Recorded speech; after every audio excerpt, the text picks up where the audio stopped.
So the stream is limited to 60 minutes. I've got rationale. Anyway, streaming now.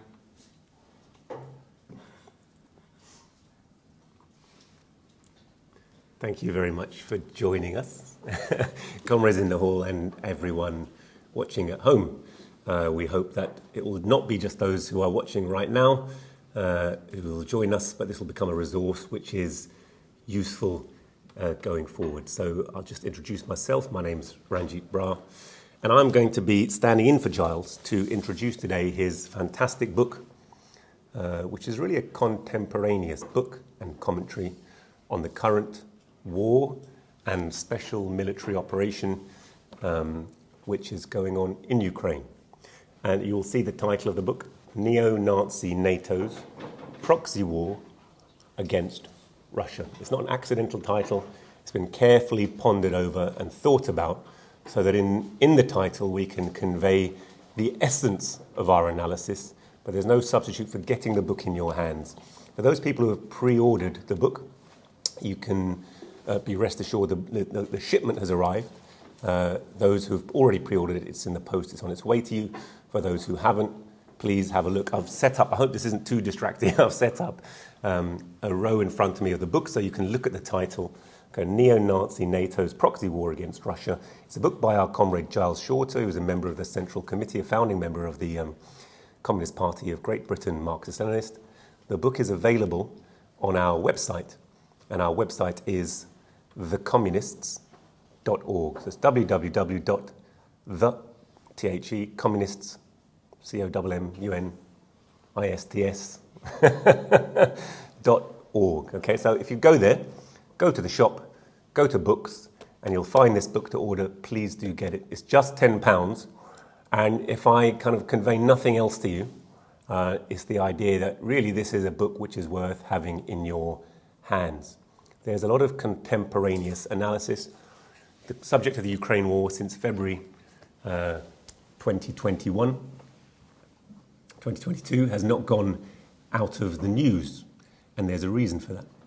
It represents not only a major war in Europe, when just very recently, around the Brexit election, I don't know if you remember Gordon Brown making a speech saying the wonderful thing about the EU as an establishment and why all of us should vote to stay in the European Union was that it had guaranteed peace in Europe in our time.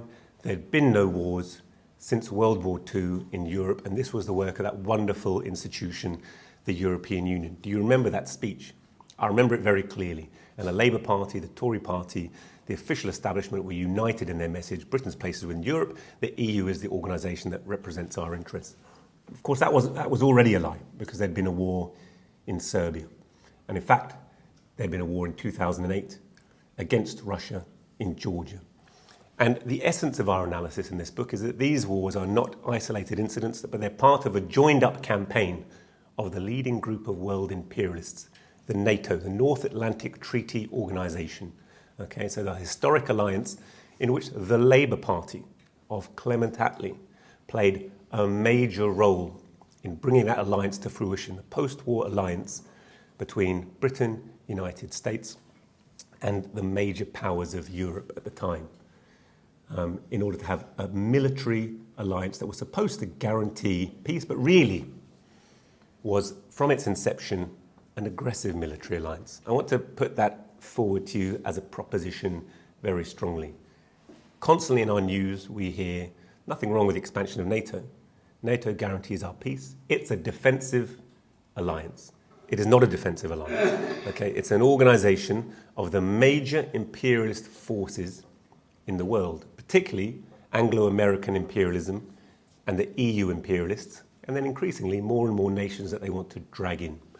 And it's an expansionist alliance which seeks to guarantee the military hegemony of the chief economic force in the world, which is that of Anglo-American finance capital. This is what we define imperialism as.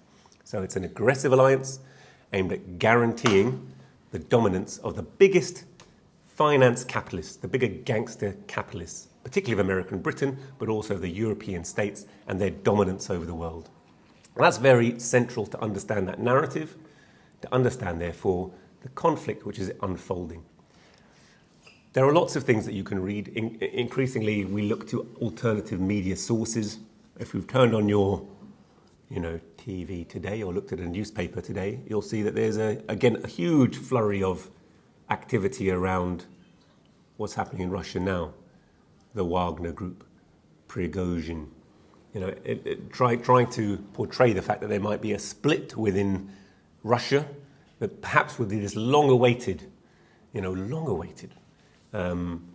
sign that there'd be some kind of military coup or split or uprising in Russia, because really this is what was at the base of NATO's program of action. From 2008, well, maybe we'll go slightly back. At the time of the dissolution of the Soviet Union, clearly in our party we consider that dissolution of the Soviet Union to have been a catastrophe for humanity, a catastrophe for the working class. But if we look at this quote from Stalin behind me, I hope none of you mind that I have a picture of Stalin behind me. Our party emphasised these quotes because we want people to understand what socialism is. Socialism isn't Tony Blair being in charge of the Labour Party. It's not Jeremy Corbyn being in charge of the Labour Party. I don't want to be sidetracked by that. We've got an excellent pamphlet on that as well, and you can have a look at that on our website. But let's just read this. The dictatorship of the proletariat, the transition from capitalism to communism, must not be regarded as a fleeting period of super-revolutionary acts. It's not just 1917. It wasn't the revolution that happened in Russia that many of us have studied and we look to as, the highest episode of the class struggle in which the workers took power and established their rule. Military, economic, they planned and put the workers' needs at the centre of civilization. But it's not just this one super-revolutionary act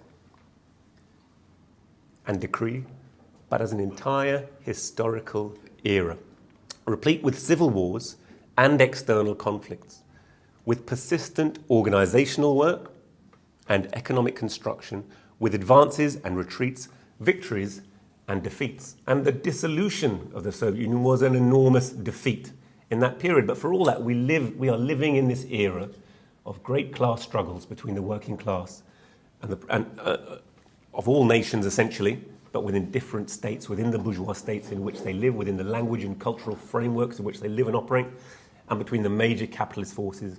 The foremost capitalist imperialist forces are Britain and America, with the Europeans thrown in, and perhaps the Japanese, but particularly the United States of imperialism, which particularly since the Second World War, but especially since the dissolution of the Soviet Union, has established itself as the world hegemonic power. It talks about its unipolar moment, talks about it being unopposed, and it's since that period of the collapse of the Soviet Union that we've seen a massive expansion of colonial wars across the globe. The invasion of Iraq in 2003 was such a war. The invasion of Afghanistan in 1999. The invasion of Yugoslavia in 1999 also. Okay? The wars in Syria. The wars in Yemen. All of these are wars fought. The constant wars being fought in South America. The campaign of destabilization against Venezuela. The campaign to get rid of Evo Morales. We see time after time after time colour revolutions. We've got used to the idea that revolutions must be act of the workers, but the CIA and the NATO powers have become past masters at fomenting discord and struggle within nations in order to get rid of opposing governments and impose regime change. And this is really the history, the background that forms the backdrop to this conflict and about the book that I'm very keen that you see. Because really this started with a single article explaining, as so many of our material does, in Lalkar, an anti-imperialist journal, a working class journal, a theoretical journal, which again is available, www.lalkar, Lalkar. If you've not seen it, please have a look at it, which has a lot of analysis about world events from the point of view of the interests of the working people. And it started out really with Giles Shorter writing an article about the coup that was unfolding in 2014 in the Maidan. There'd already actually been one of these destabilizing colour revolutions back in 2004 in Ukraine when the Fatherland Party and Tymoshenko was imposed as the government of Ukraine. Following that, so unpopular was her rule, so disorganized and chaotic was becoming the post-Soviet situation in Ukraine, that in fact pro-Russian leaders were again and again elected. In 2008, Nato made it clear that they were planning to expand their operations right up to the border of Russia. Far from being a defensive alliance, they were going to continue to expand and encroach upon Russia. And it's clear if you look at behind their pattern of colonial wars, as we've pointed out again consistently throughout our analysis, it wasn't just the individual conflicts for resources, though they were important. They were also moving constantly against the rise of China and Russia coming back as a resurgent force in the world that might be able to oppose their hegemony. And this is really the culmination of that campaign. So in 2014, there was the Maidan movement, actually focused around the fact that the president at the time, Viktor Yanukovych, signed an accord. It was being pressured to sign an accord with the European Union, which would give them greater access to the market of Ukraine. And it was going to be really a one-way treaty in which the EU benefited greatly from cheap labour markets and the cheap resources of Ukraine, and Ukrainian people would have increasingly their relations with Russia severed. They were being lent money on poor terms by the EU. Part of those terms would be that they should have to cut off subsidised gas, cut off from Russia, cut off subsidised fuel and food, and it would have led to, and actually decrease their subsidies to the medical sector, to the education sector, familiar refrains, things that happen in our country, things that happen to every country that neoliberal capital moves into in order to breast the conditions of the working people and maximise the profit of capital. And that became obviously such an unfavourable deal that at the last minute, Yanukovych refused to sign. And in fact, he signed a different deal with Russia, guaranteeing the ongoing supply of cheap fuel, ongoing access to the market of Russia. This was going to be a better deal, a bourgeois national deal, but a deal which gave much more favourable terms for the Ukrainian state and people.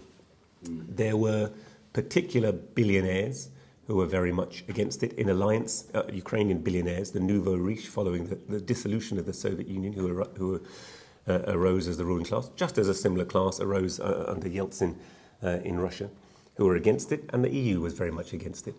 And in fact, they used their long-standing connections with the western province of Ukraine, the Galician province of Ukraine, in which they had never given up their connections since World War II with far-right elements, ultra-nationalist elements who, as we've previously noted, were in fact given safe haven.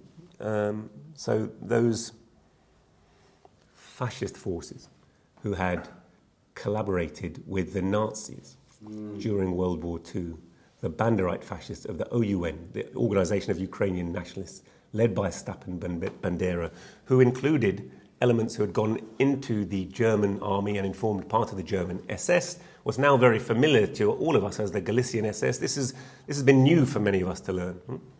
These elements, when it came to the end of World War II, in fact, they fought the Soviet Union and they retreated with the German army and were ultimately given safe haven, first of all in prisoner of war camps in Italy, and were gradually over the 3-4 years following the end of the World War II in 1945, were in fact granted asylum quite, covertly, quietly in Britain, in the United States and in Canada in particular, where a network of Ukrainian clubs kept up their connection with the CIA, connections with far-right elements within Ukraine, and in fact formed an intelligence network within Ukraine for destabilization. And in fact, it was that the Soviet forces never stopped fighting those guerrilla wars right up until the end of the 1950s. So after the death of Stalin, during the time of Khrushchev, they were still fighting. And this was a major destabilization effort of the CIA within the Soviet Union. It never went away. And with the resurgence of those elements, they were stepped up. And at the time of the Maidan coup in 2014, when there'd already been huge amounts of money pumped in to interfere with the internal electoral process of Ukraine, I always find it ironic, incidentally, that so much fuss was made about Trump allegedly receiving money from Russia for interference in the electoral process of the United States. It's such an enormous red herring. It's such an enormous red herring. Because the reality, of course, is that the United States, through their United States aid program, through their National Endowment for Democracy, which essentially are just branches of the CIA, through their many state agencies, have a constant program of interference in the government, politics of pretty much every state on earth including our own, and that was certainly the case in Ukraine, that was certainly the case in Russia. Russia and China have got wise to this and are in the process of expelling all of these NGOs, which really are CIA programs for destabilization from their countries. And occasionally you'll find articles which, say this is an outrageous interference in the democratic process. But of course, the imperialists understand the democratic process to be their right to appoint governments, appoint companies, and ride roughshod over the interests of the masses of the world. This is really what they're talking about. That process came to a head in 2014, and it was a coup in 2014 that led to the removal, ultimately, of the elected government. And the US imperialists, very publicly at the time, Victoria Nuland, now Under Secretary of State for Defense, Senator John McCain, now dead. But these people went to the Maidan Square, went to the protests, gave out biscuits, encouraged them. So they were funding the opposition inside Parliament. They're funding fascists on the streets. They're openly making appearances in the Maidan Square. It's actually a small demonstration. It had 100,000 people.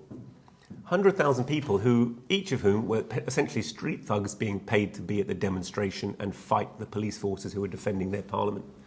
And to illustrate the kind of money that they were paid, Giles's article, which is a contemporaneous article written in 2014, points out that they were being paid a monthly salary of a teacher in Ukraine at the time for every day they were present in the Maidan Square for the protest. So that meant in the 10 days of being present in the Maidan Square, they were essentially able to get an average yearly income for a Ukrainian worker.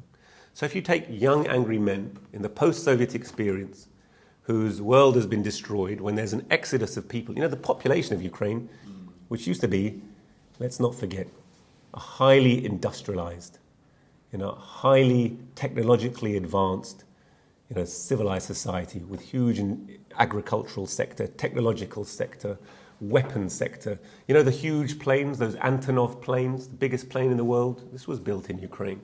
The Soviet space program had a big presence in Ukraine and Kazakhstan and Russia, but including in Ukraine.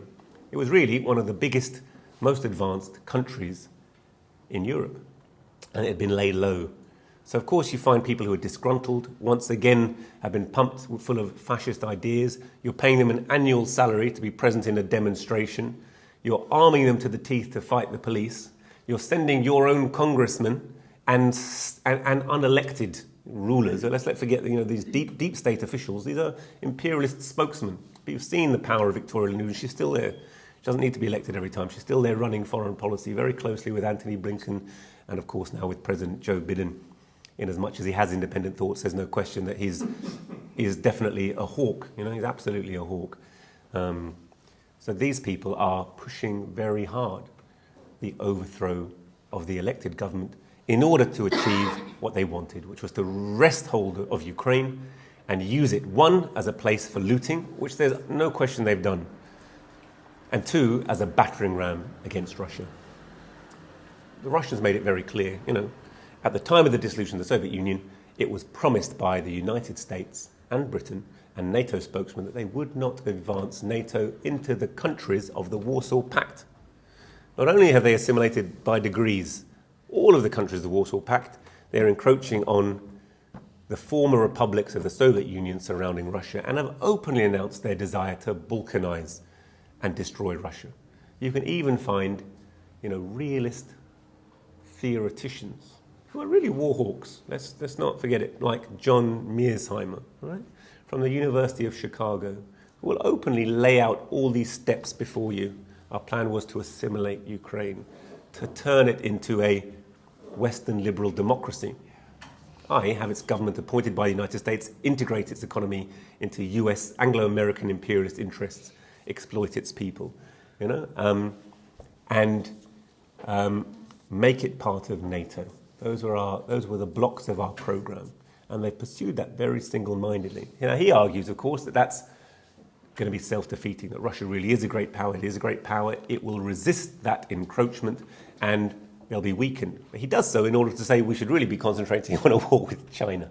So never be confused that these people are some kind of a progressive intellectuals. They're not. But equally, they're able to point to the major events, just as our analysis does. Our analysis does so from the point of view of the working people of Britain. If we recognise that there is one really great imperialist force in the world, it's Anglo-American imperialism and the Nato bloc. If we recognise that they're on a programme of destabilisation and regime change to enforce their hegemony over the entire planet, if we recognise that those ruling class are the billionaire elites living in the City of London, in Wall Street, in the Bourse in France, in the stock market in Germany, in Berlin, we recognise that they're our enemies too. That in escalating this conflict since 2014, they have not only caused the sacrifice of, first of all, thousands of lives of people in the Donbass and Ukraine, rode roughshod over the real elected leaders of those countries. But they've been prepared to ratchet up the problem until it came to open war.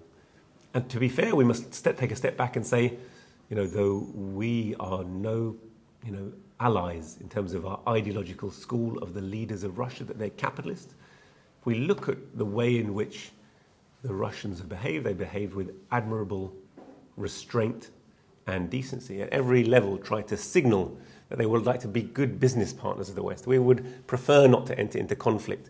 We try to broker and guarantee peace for the people of Ukraine. Let's not forget this was initially essentially a civil war.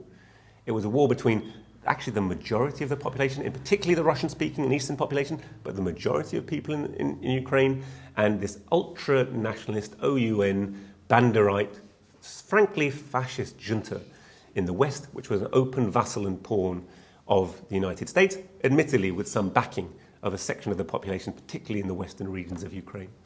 This was a civil war, and it was a civil war which was very bloody and being fought out with increasingly, sophisticated technological weaponry against the people of the East.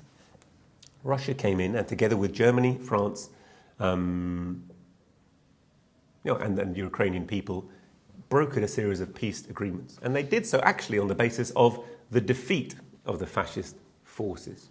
That was Minsk I in 2014 and Minsk II in 2015. What actually happened is that Poroshenko, who was then elected, had sent his armies into the Donbass and was bombarding the cities, bombarding as they continue to do from Marinka, Donbass city, where before the outbreak of this latest phase of the special military operation, we know more than 14,000 men, women and children, civilians, had died from the constant bombing, from the laying of these butterfly mines and civilian mines, which particularly strike against the young children playing in the streets, where Poroshenko, the fascist, had boasted their children, the Russian children, that they refer to in racist terminology, just as the Nazis had done. The Russian orcs, the Slavic orcs, like they're Untermensch, like they're subhumans. Their children will grow up and live in basements, and our children will go to school. He wanted to reduce them to the status that they're subhuman. But actually, when he sent their armies initially, the army itself was demoralized. The army didn't want to fight against the civilian populations of the East. They were surrounded by newly formed militias from the Donetsk and Lugansk. They were defeated, and it was on the basis of those defeats, and actually them having no more forces to send, that these Minsk agreements were brokered. And Giles's book gives a beautiful and contemporaneous analysis of all these events as they are happening. It has introductions that give you some of the historical background and analysis, and it gives you these conflicts as they unfolded from 2014 right up until the outbreak of the special military operation, and in fact up to June of this year when the book was published. They've got a continuous source of analysis which gives you that background information. At that point, Minsk agreements were brokered, and it was incumbent upon the Ukrainian army, led by the fascist junta backed by Nato, to remove their heavy artillery 50 miles from the front line, to stop shelling, to recognize Russian, as it had always been, as one of the official languages of the country, to, in other words, get rid of their national racial discrimination against all sections of the population. And they consistently reneged upon those agreements. They consistently restarted the war, and over a decade have been integrated into the NATO armies. They've not been allowed to join NATO. But every preparation and step has been made to make them a de facto member of NATO, which is why we say this is not a war between NATO and Russia. This is not about Russian expansionism into Ukraine, as even John Mersheimer will tell you. Russia's never had any intention of invading Ukraine. Russia never wanted to invade Ukraine. There's every sign that when they started the special military operation, they wanted to go in just enough to force negotiations, to bring the opposition back to the negotiation table so they could actually agree. They'd demilitarize, they'd stop threatening Russia, they would stop their nuclear escalation, they'd stop their biological weapons escalation, that they would demilitarize, not become a NATO, be a neutral state, and therefore be a good neighbor. Totally reasonable requests. In fact, simply requesting the status quo ante. In a way, not resolving the situation while NATO are pumping in their weapons, pumping full of their fascist ideology and refusing to let go of their pawn. But of course, I've become, a fan of the Duran. I like the fact that they will look around at alternative news sources and bring up reasonable analysis. But they won't ultimately, come up with a real analysis of imperialism and why it behaves in this way. They like to say the neoconservatives, the neoliberals have no reverse gear. And it's true, they don't know how to de-escalate. They do their best not to de-escalate. But why is that? It's because global capitalism is faced at the moment with a very profound economic crisis. And the other book, which we've got up here, if you can see, is our Manifesto for the Crisis, which gives some economic background and, if you like, is a blueprint for struggle, productive struggle of the trade union movement and the left-wing movement, the socialist movement in Britain, as how we can take that struggle forward in a meaningful way and build a real campaign which threatens the interests of imperialism, their continued rule. Because their economic crisis has led to them all the way back in 2008. Their global crisis of overproduction meant that they're impoverishing workers. They can produce actually like there's no tomorrow. But through their process of production, in creating a tiny clique of billionaires, they're impoverishing the mass of humanity.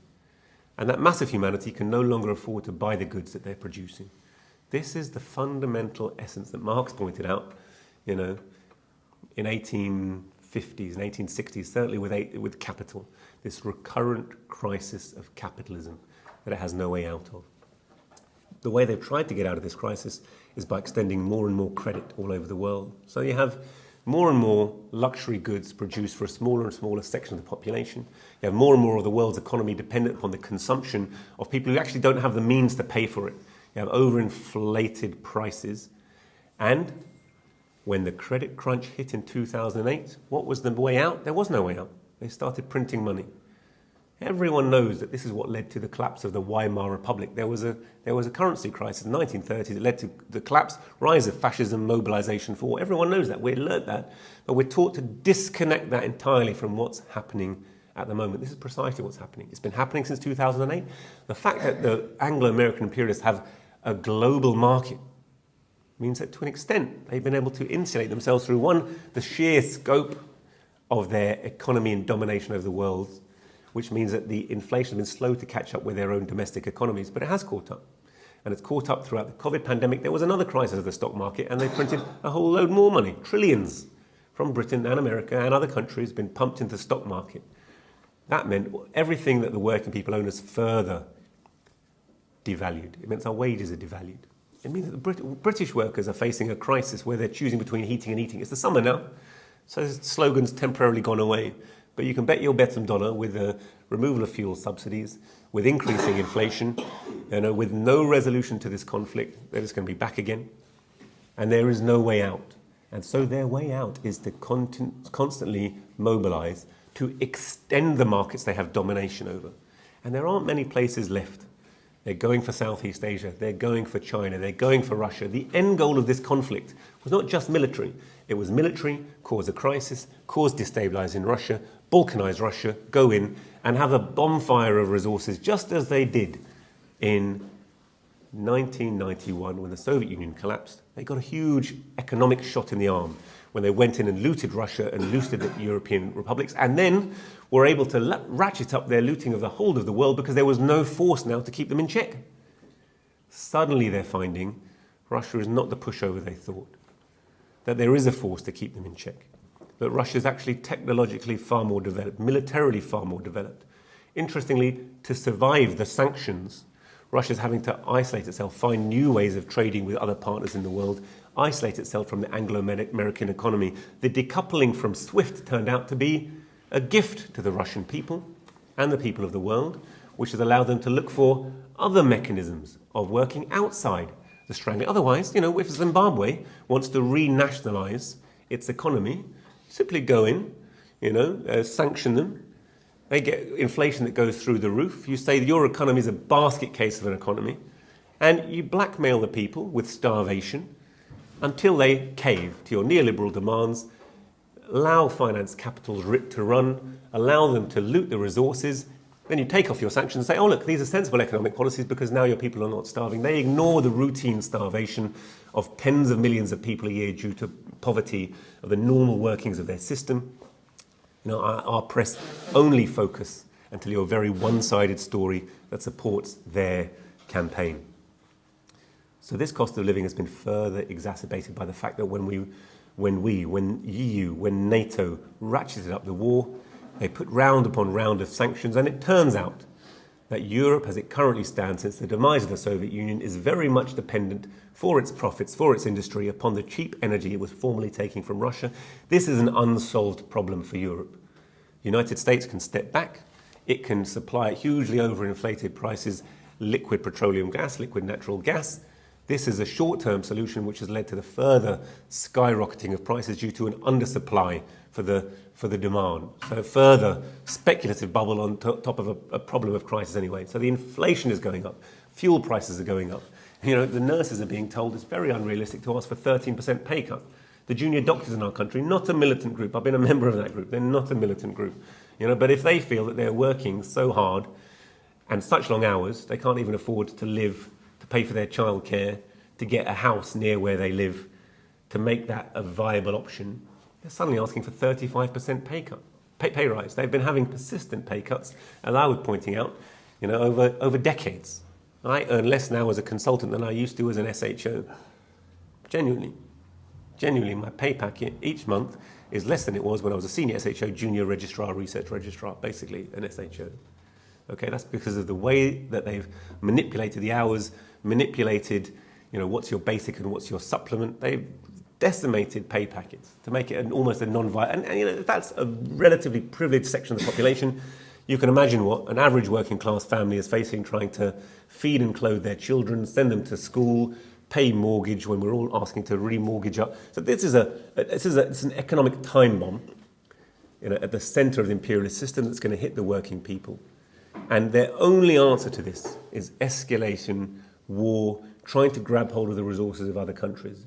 But it's come to a point where the BRICS economies around Russia, around China, have become sufficiently strong where the process of export of capital, of exporting industry from their homeland, started by Thatcher and Reagan as a massive policy, unbridled, the Soviet Union's gone, we don't have to worry about our working class, profit is king. Everything is dependent on profit. Therefore, cheap labour in the third world, they're no more stupid than you and I in the first world. They're just as intelligent, but they'll work for less. So they can produce goods for nothing. Just-in-time supply lines, outsource everything. Well, it's led to the decimation of Allentown, of Chicago, of huge industrial towns. What's the automobile town in America? Detroit. Which you see pictures of it now, it's like a ghost town. It's frightening. From being industrial heartlands, they've become nothing. So it's led to real discontent, the rise of Trumpism, the rise of populism, rise of discontent without connection to a revolutionary movement is going to be populism. But it's discontent with capitalism at its heart that's causing it. This is a phenomenon that's spread across Europe. And of course, they'll try to divert us into racism, into the wrong channels, into populism, into far-right extremism. Everything but the real answer, which is capitalism is the problem. But what we must remember is that there's a fundamental connection between the predicament of the working people in Britain and these escapades that they're fighting. Our movement in the West is corrupted by our socialist movement in the West has been corrupted by our relationship with the Labour Party, by our relationship with British imperialism, which is one of the richest parties of imperialism, which has given us a relatively good life for so long that we've been able to just kind of turn our heads a little bit, not embrace the revolutionary struggle, vote Labour, everything will be all right. Well, now it's very clear. There's no alternative.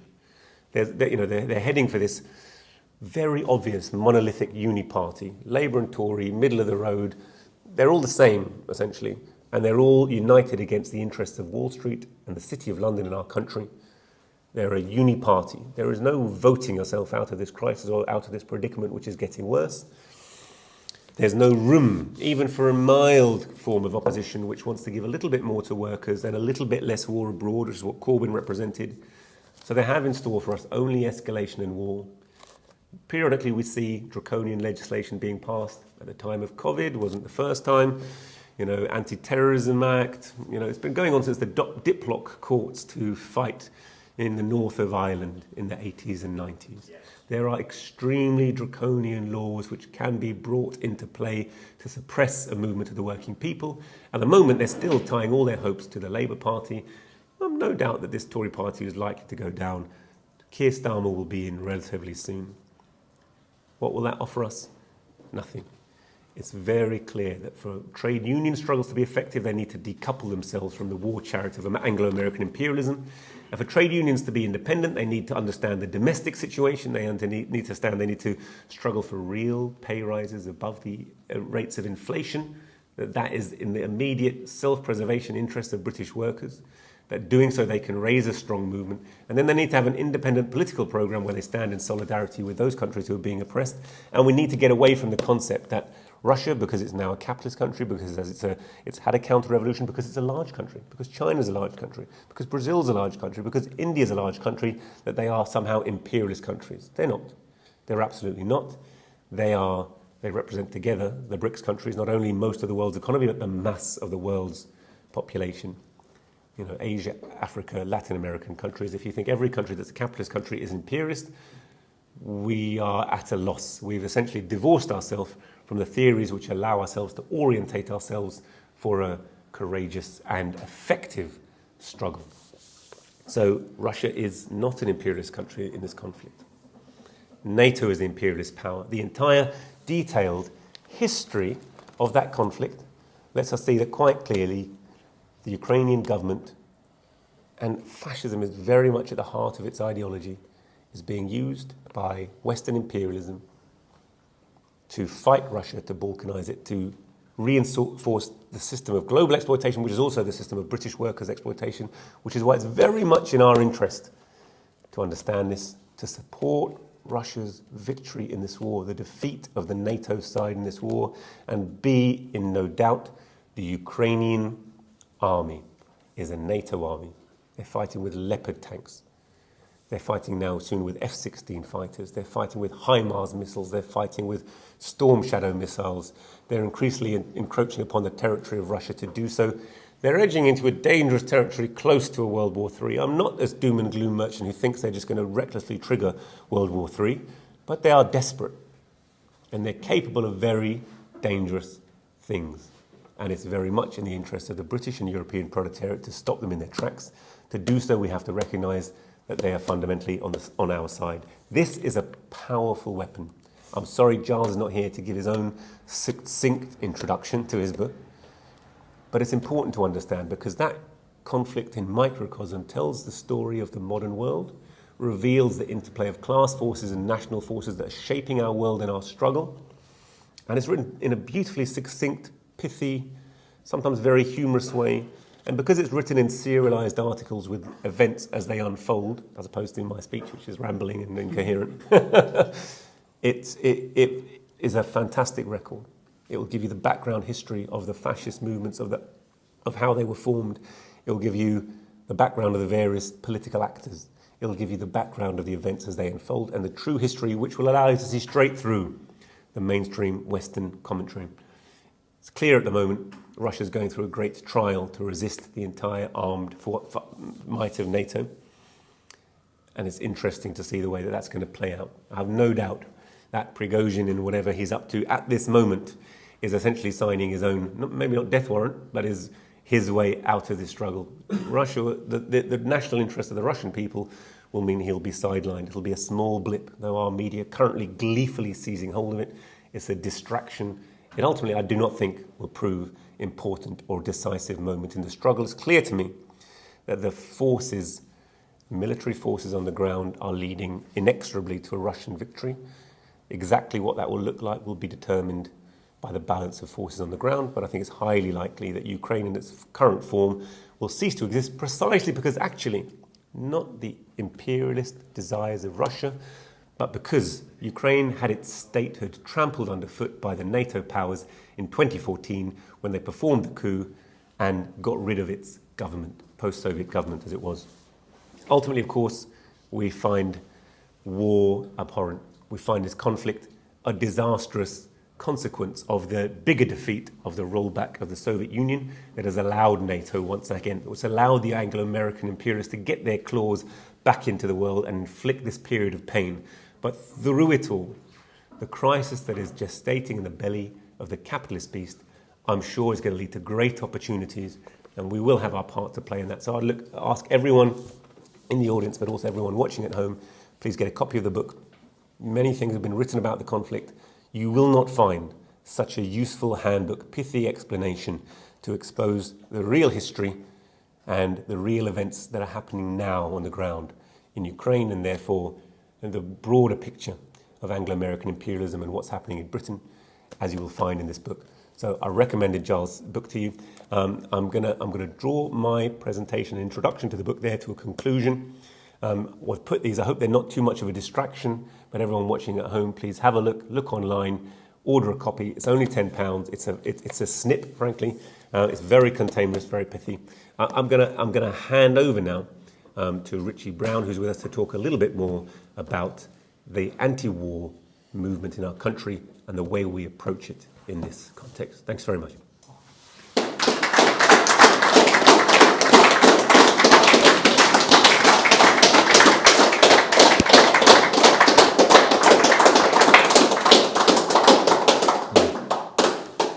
Comrades, welcome all. I hope to provoke a discussion on what communist activity should look like in the anti-imperialist movement during our current period. Hopefully we can get a good discussion going on how we should conduct ourselves in the anti-war movement. Today we celebrate the launch of Giles' book, which I'm sure will give some clarity to the class struggle taking place on the European continent. A light in dark times and clarity sorely needed given the barrage of propaganda and psyops conducted against the British people to favour the war aims of NATO. Giles' book provides a comprehensive analysis of the coup in Kiev in 2014, which sparked off the war in the Donbass, the secession of Crimea and return to Russia, and then escalating into a full-blown proxy war today where British and American depleted uranium is being fired in Ukraine, along with German Leopard tanks and American Abrams tanks. The aim here is to give an overview of the anti-war movement. The good news is the working class are entering a period where more than ever they are distrustful of their politicians and bourgeois media. They are increasingly willing to hear alternative narratives than the liberal lies and spin that are fed to them by the bourgeois press.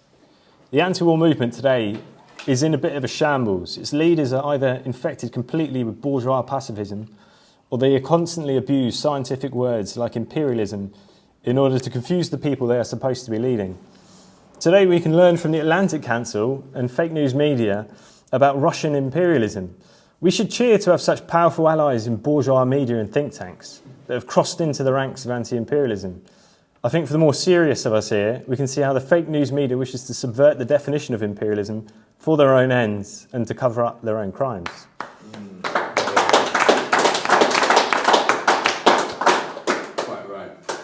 On the question of bourgeois pacifism, Stalin pointed out in 1928 the most widespread method of lulling the working class and of diverting it from the struggle against the danger of war is present-day bourgeois pacifism. With its League of Nations, its preaching of peace, its prohibition of war, its talk of disarmament and so forth. Many think that imperialist pacifism is an instrument of peace.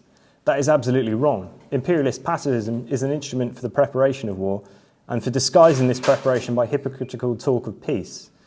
Without this pacifism and its instrument, the League of Nations, preparation for war in the conditions of today would be impossible. There are naive people who think that since there is imperialist pacifism, there will be no war. That is quite untrue. On the contrary, whoever wishes to get at the truth must reverse this proposition and say imperialist pacifism and its League of Nations are flourishing. New imperialist wars and intervention are certain. And the most important thing in all of this is that social democracy is the main channel of imperialist pacifism within the working class. Consequently, it is capitalism's main support among the working class in preparing for new wars and intervention. Now, unfortunately for us, the entire anti-war and trade union movement can be classified either as bourgeois pacifist or outright militaristic. Who can forget the shambolic and tragic scenes of MI5 agent Paul Mason leading a trade union demo demanding that the British government arm Ukraine? Shame. In leaked emails, it's been revealed how this same celebrity journalist Paul Mason plotted extensively with Andy Price of the British Foreign Office Counter-Disinformation and Media Development Unit, a unit that has been cloaked in a veil of near total secrecy since its inception. Mason and Price sketched a blueprint for an information warfare outfit funded through cutouts and modelled after the notorious Integrity Initiative, which itself is another Secret Service-aligned think tank, which conducted Russophobic psyops in Britain, including the Skripal propaganda blitz. Mason pitched the Putin Proxy Watch project to be guided by Infowar experts to attack bad actors in the UK. He called for the suspension of UK libel law in order to facilitate smearing of targets and to sensationalise supposed Russian atrocities. Emma Bryant advised Mason on drawing up a leftist target list, adding the independent media outlet Declassified UK. He also proposed an astroturfed Black and Asian pro-war voices project aimed at pushing on black and brown critics of the Ukraine proxy war. Mason revealed his participation in an upcoming BBC attack on Stop the War Coalition. And then he's attacking Greyzone itself, a fantastic outlet. Now, why do I bring up Mason? Well, for one, to show that Trotskyites remain true to their nature as agents of imperialism.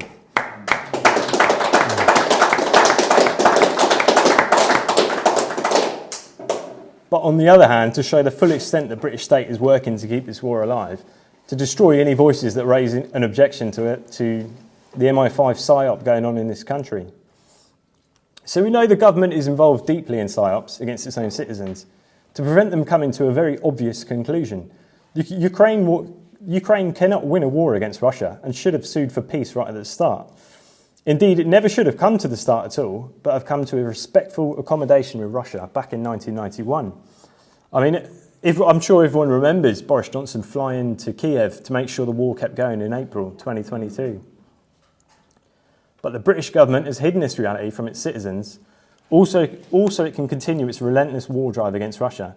In the process, it is sending more young Ukrainian men to their deaths in pointless counter-offensives like the one that has taken place this month, which has got a 10-to-1 kill ratio. This counter-offensive was something Zelensky was pushed in order to show something for the upcoming Nato conference.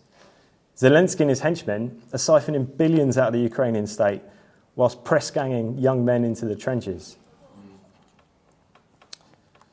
Despite the huge flaws in our current anti-war movement, I found attending Stop the War events a worthwhile activity. Even with all the media psyops, people do not trust the government propaganda campaigns. In fact, distrust in the media has reached an all-time high. The first Stop the War I attended was shortly after the special military operation, which was launched in response to the mass grouping of Ukrainian battalions on the Donbass line who were preparing to storm the Donbass. The war fever atmosphere was at such a pitch it reminded me of the hysteria that surrounded the invasion of Iraq. But I was pleasantly surprised by my contribution was well received, and many people came to talk to me afterwards, admitting they were in agreement with me. I think what was interesting there is that quite a lot of people at that Stop the War event were just people that had been drawn into politics. They weren't your typical Trotskyite at every event. They were just interested in hearing different opinions. I was pleasantly surprised by my contribution, that it was well received, and many people admitted they agreed with me. At another event, there was talk of overthrowing Putin by a trade unionist liberally type. The contribution I made there was also very well received. Our line is badly needed at these meetings, and we shouldn't leave the floor to pro-imperialist propagandists that are just going to wring their hands and say both sides are as bad as each other. A coordinated approach is best, with important points divided between 2 or 3 comrades that can build on each other. In this way, the first comrade can lay out some of the history, like MI6 and CIA funding the Banderites after World War II, and then another comrade can lay out more recent history, like the 2014 coup and the events since then. Some of the speakers at these events, Andrew Murray and Claire Daly, for example, seem essentially to agree with our position on Russia having been forced into this war, yet they still seem to yearn for the respectability that a bourgeois dictatorship will never give them. Daily, for instance, expressed how you think it would be in German capitalist interest for them to be in uproar over Nord Stream 2.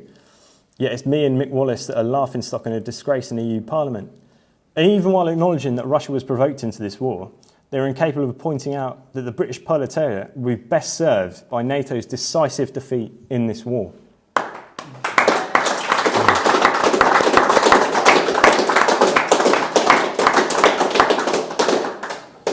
I think this is a misconception of how the state in a bourgeois dictatorship functions. When NATO comes into your country, it brings with it a deep state machinery that is almost impossible to root out. Couple this with the fact that the European Union was a CIA project from the beginning, with its foundation funding supplied by the Dulles brothers. And it makes a lot more sense why Germany seems willing to deindustrialise its economy and ship its remaining industry to the United States while importing expensive LNG gas that will ensure Germany will not rise above its allotted station, even as a bourgeois power. The same can be said of the Japanese willingness to sign the Plaza Accords in the 1980s, or those in Taiwan who have aligned themselves with US imperialism, even whilst American lawmakers like Congressman Moulton openly discuss blowing up the jewel of Taiwan, Taiwan Semiconductor Manufacturing Company, which produces some of the most advanced electronic chips in the world. Every time we participate in these events, we are not only spreading awareness of a correct Marxist analysis, we are spreading awareness of our party, helping workers know that a real alternative exists to the Left Labour fan club, letting them know who we are, what we have to offer, and where they can find us. As far as possible, we should always have our party papers, one or two of our most relevant pamphlets and leaflets, and information about our upcoming public meeting. This, combined with our contributions from the floor, will enable us to spread our influence amongst those who are genuinely wanting to oppose the NATO war machine, generally searching for answers about the problems that face us in today's society. And then, to effectively oppose this neo-Nazi NATO war, we must adopt a multifaceted approach that encompasses both grassroots organising and strategic political engagement. Let us explore some key tactics, and then I'll open it to the floor for people to contribute what they must. Education. Our first task is to educate and raise awareness among the masses about the true nature of the... So what we're going to do is, we've got a slight technical issue, so what we're going to do is, if you go through your points, and then what we'll do is we'll close down the live stream, and then we'll reopen it up for the discussion. Is that all right? Sorry. Yeah. Go. Sounds good. Education. Our first task is to educate and raise awareness amongst the masses about the true nature of the war in Ukraine. We must expose imperialist propaganda and challenge the pro-imperialist narratives propagated by mainstream media. We need to expose the real motivations for imperialist war, the connection between the war drive and the economic crisis of capitalism, and the real solutions to the problems facing the working class. International coordination and solidarity. International action is key to successfully defeating the imperialist system. We must forge alliances with progressive forces all over the world who are resisting the onslaught of imperialism. By building these connections, we can amplify the effect of the resistance in any one country. The World Anti-Imperialist Platform is a huge step in this direction. And we have to reach the masses. We have to get past just your typical trot fest at Stop the War coalitions. The anti-war movement must reach beyond a certain strata and engage with the widest possible sections of the working class who bear the brunt of militarism and imperialist war. We must actively propagate a line that aims to unite the struggle against war with the struggle for decent wages and living standards. We must do everything we can to pressure for the adoption of a really anti-imperialist, anti-war position in every trade union and working class organisation. Our new manifesto for the crisis has much practical advice for achieving the same.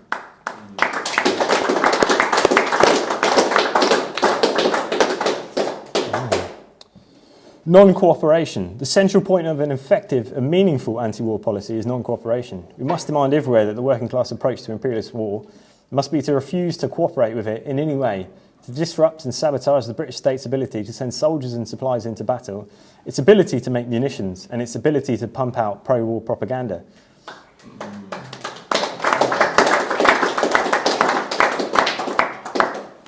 Only mass non-cooperation can enable us to prevent British involvement in any particular war, although we cannot stop the drive to war so long as the imperialist system remains.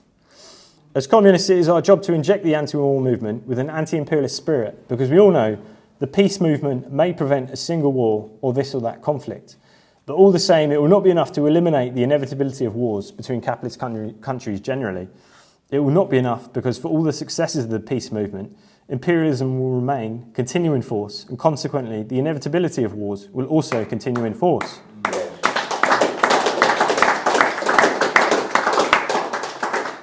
To eliminate the inevitability of war, it is necessary to abolish imperialism. Comrades, the road ahead is arduous. Where was that quote from? That was from Stalin's Economic Problems of Socialism. Beautiful. Comrades, the road ahead... Doesn't matter who said it, comrade, it's correct. Yeah, absolutely, yeah. Comrades, the road ahead is arduous, but history has taught us that the collective power of the people can triumph over even the mightiest empires.